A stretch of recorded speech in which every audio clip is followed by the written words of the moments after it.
For fans of Samsung, we're releasing a double treat today, an exclusive first look at two exceptional smartphones, the Galaxy S24 and the Galaxy S24 Ultra.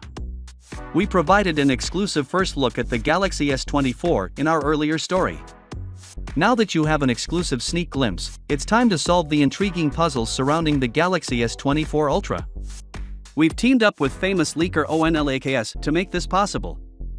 Come along as we explore Samsung's 2024 flagship range and see what the Galaxy S24 Ultra has in store for devoted smartphone users. The 360-degree video clearly demonstrates that the Galaxy S24 Ultra keeps a well-known design aesthetic similar to that of its predecessor, the Galaxy S23 Ultra. Review. Included are key design features.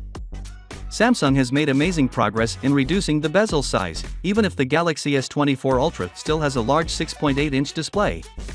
The end result is one of the smallest bezels ever seen on a smartphone, resulting in a symmetrical and attractive look.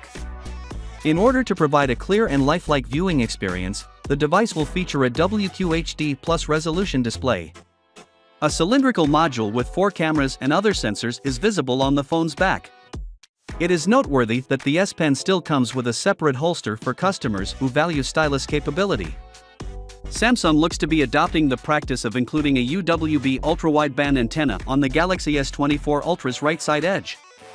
The Samsung Galaxy S24 Ultra is somewhat broader and shorter than its predecessor, the Galaxy S23 Ultra, measuring roughly 162.3 by 79 by 8.7 millimeters.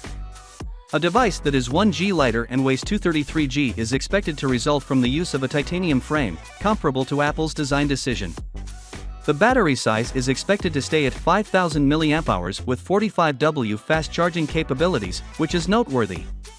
With QHD+ resolution and perhaps a flat design, the Galaxy S24 Ultra is expected to feature a 6.8-inch LTPO AMOLED display. Its stated peak brightness of 2,200 nits, a major improvement over the S23 Ultra's 1,750 nits, is a notable feature. The Snapdragon 8 Gen 3 processor, most likely the Galaxy version, is projected to be used entirely by the device, guaranteeing top performance. Finally, what are your thoughts about it? So with that being said, let me know your thought in the comment below, and if you are new here, please subscribe. Peace out.